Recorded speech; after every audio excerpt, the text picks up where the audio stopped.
Is that tough for you to have a decentralized team? The traditional. Well, so Greg, he has his office in Seaport, and then he's outsourced some of the accountancy responsibilities So in to general, other places.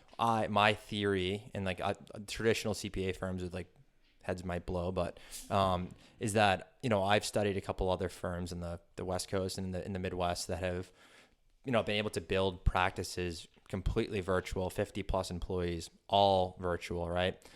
And what I have found in my, you know, my short time is that there's great talent out there, and I don't think you need to restrict your talent to just who's within 5 miles of you that can drive to your office, right? So, you know, I have a great accountant that works for me out of, you know, Central Pennsylvania. He's a PwC alum, great kid. What's his name? I don't want to give their names away, but well, yeah. I usually say shout out to them. His name's Ben. Yeah, Shout out to Ben. Yeah, he's great. So I found him right through some like freelance website or some. I forgot how I originally found him a year ago, but he's been great. And like everyone wants to work from home.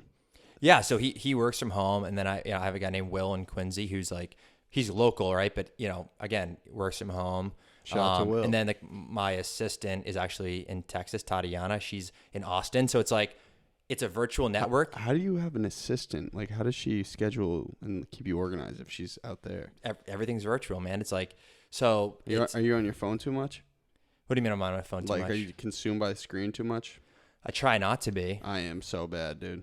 So I mean that's like a focus thing, but yeah, I try not to be either. But yeah, so like the assistant's been great as far as like handling all the administrative stuff, because like when you're doing everything as a business owner, it's tough. Like you're paying the bills, you're sending the emails, you're scheduling the calendar, you're scheduling work for your team. It's like it's like half your time, right? So like as much as I can offload to like a part-time assistant, I found that very valuable. And you just want to move that top line.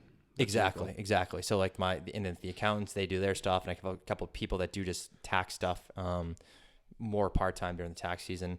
So, you know, that's how I've kind of built things completely virtual. There will be some people in-house someday, but don't feel it's necessary yet. C-Mac, could you see there being a benefit to that, having a decentralized team as you go into PwC?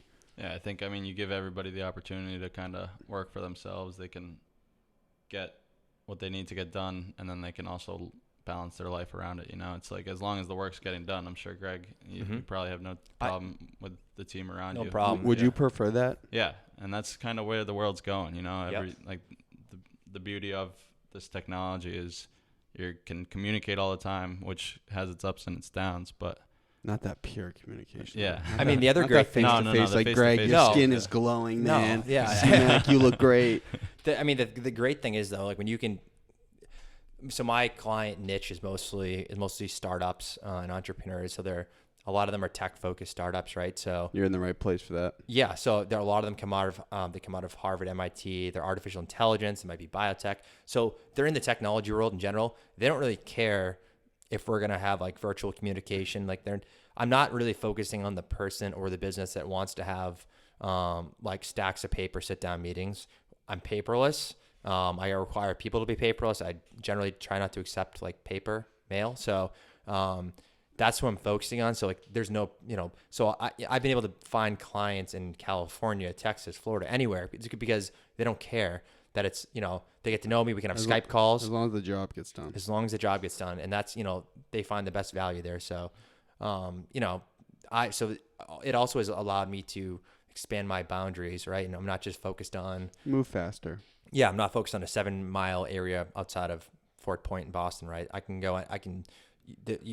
licensed to practice anywhere, so I can find clients in Idaho if I wanted to, right? But so, that's the biggest thing about having, a virtual presence, a virtual team, is that I have my, everything's in the cloud, software based. So, my remote team can log into my system remotely, right? So it's all still secured through my side.